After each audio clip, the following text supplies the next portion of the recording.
Olá, eu sou Jarles Pereira, missionário da comunidade Canção Nova, e você está no Diário Espiritual.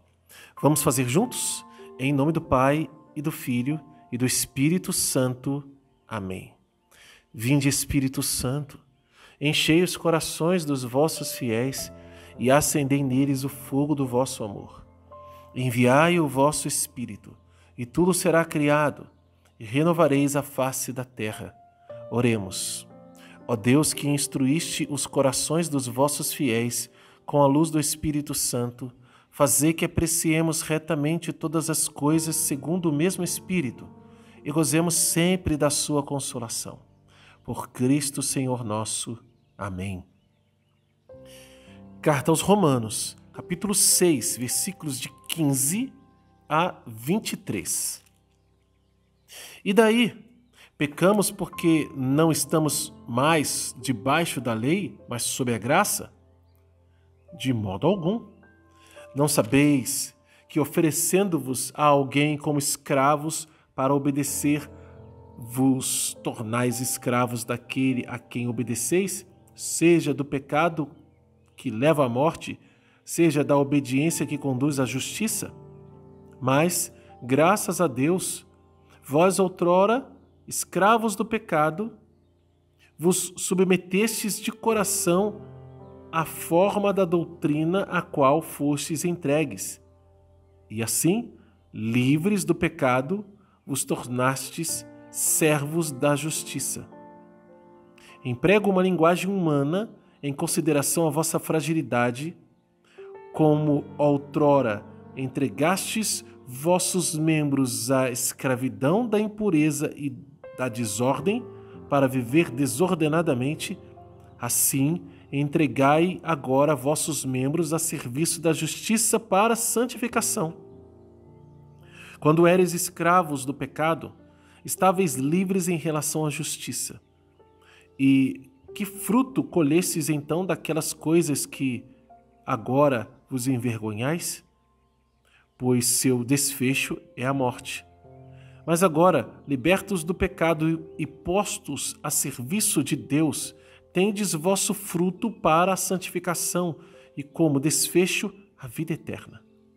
Porque o salário do pecado é a morte, e a graça de Deus é a vida eterna em Cristo Jesus, nosso Senhor.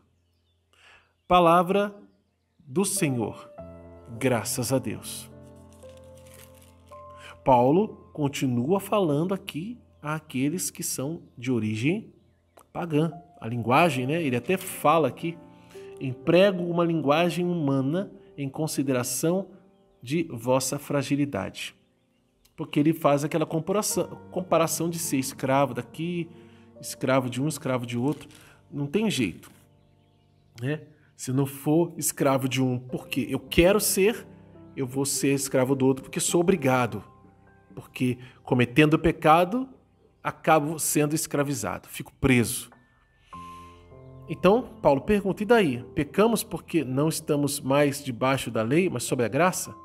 Então, alguém poderia passar pela cabeça isso, né? Porque Paulo terminou o versículo 14 dizendo, e o pecado não vos dominará, porque não estáis debaixo da lei, mas sob a graça.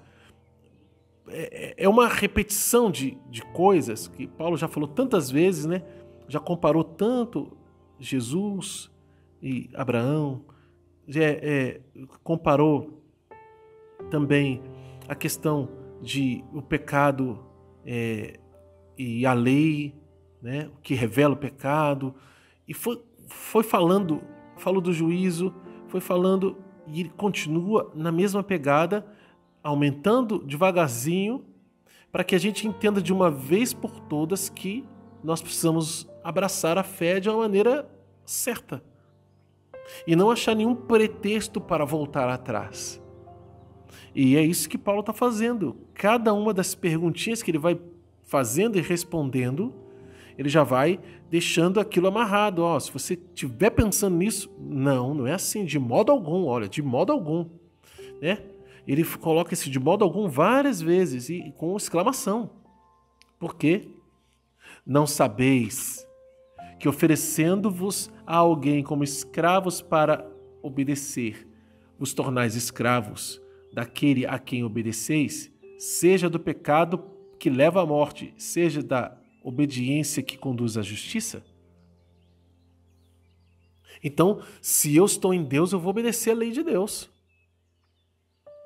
Mas você não está sob o jugo da lei? Não, mas não é essa a lei.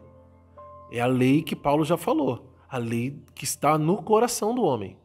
A lei boa, que ouvindo a palavra de Deus e sendo por ele instruído, eu obedeço porque eu vou aprender a amar a Deus. É uma lei escrita no coração, em que quando eu ouço o mandamento, não cobiçarás, não desejarás a mulher do outro, não matarás, eu não vejo isso como algo difícil, penoso. Poxa, né? Vamos inverter. Por que não pode matar?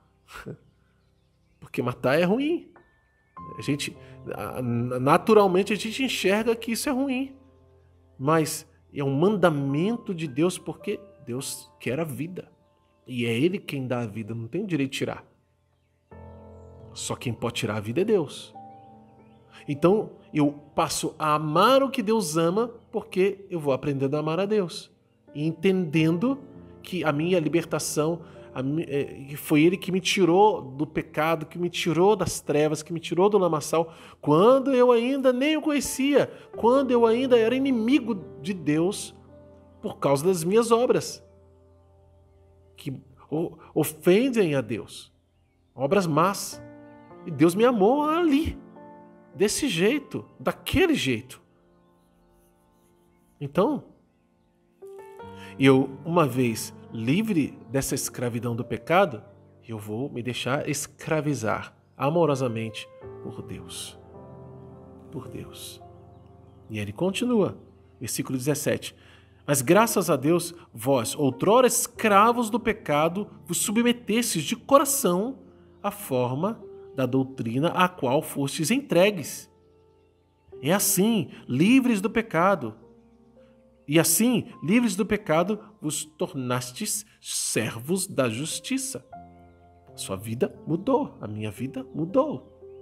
E aí vem a ordem, né?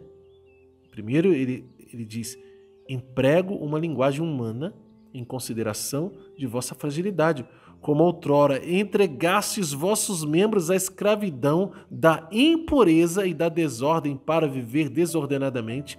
E aqui ele está falando muito também das desordens carnais. Assim, empregai agora vossos membros a serviço da justiça para a santificação. Ou seja, estava vivendo sem castidade, passa a viver a castidade. Estava na bebedeira, passa a viver a sobriedade. Estava roubando, passa a não roubar mais e ser diligente com os outros. E ser caridoso. E assim por diante. Continua, versículo 20. Quando erais escravos do pecado, estáveis livres em relação à justiça. Por quê? Porque você nem conhecia. Então não praticava. E o fruto que colhestes, e que colhestes fruto, e que fruto colhestes então daquelas coisas de que agora vos envergonhais? É uma pergunta. Ou seja, pois seu desfecho é a morte, Paulo, ele mesmo responde. Então, ainda é melhor, né, olhando assim, ainda é melhor estar sob o jugo da lei do que não ter nem lei. Então, Paulo está deixando bem claro que, olha, estávamos numa situação terrivelmente de falência. Então, a gente precisa, né, ter uma consciência sarada para escolher a melhor parte. Porque nós não temos fruto nenhum dessas obras quando éramos escravos do pecado. Versículo 22. Mas agora, libertos do pecado e postos a serviço de Deus, tendes vosso fruto para a santificação e como desfecho a vida eterna. Isso é uma garantia. Tudo isso aqui é princípio eterno. Do 20 ao 23 também, tá? Porque o salário do pecado é a morte. É a morte. O salário do pecado é a morte. E a graça de Deus é a vida eterna em Cristo Jesus, nosso Senhor. Tem Bíblia que está, e o dom gratuito de Deus. É bonito, né? Essa Bíblia não traz assim, traz a graça. A graça, de graça. É a mesma coisa, mas a linguagem, né? Ela ajuda a gente a compreender melhor o dom gratuito de Deus. É a vida eterna. Vem de graça, para nós, para mim e para você. Vamos anotar no nosso diário, então? Não tem promessa de Deus, mas tem ordem e princípio eterno. Ó. Ordem de Deus, versículo 19 inteiro. Versículo 19, ordem de Deus. E princípios eternos, versículos de 15 a 18 e de 20 a 23. Princípios eternos, versículos de 15 a 18 e de 20 a 23. Qual a mensagem de Deus para você hoje, diante dessa palavra? E como colocá-la em prática na sua vida? Anota no seu diário. Vamos lutar para viver. Se você é novo aqui no canal, convido a se inscrever, acionar o sino da notificação, deixar o like, porque o seu like evangeliza. Vamos juntos fazer a Bíblia toda com o método A Bíblia no Meu Dia a Dia de Monsenhor Jonas Abib? Aqui na descrição do vídeo você encontra o passo a passo para fazer conosco. Que Deus abençoe você. Ó Maria concebida sem pecado, rogai por nós que recorremos a vós.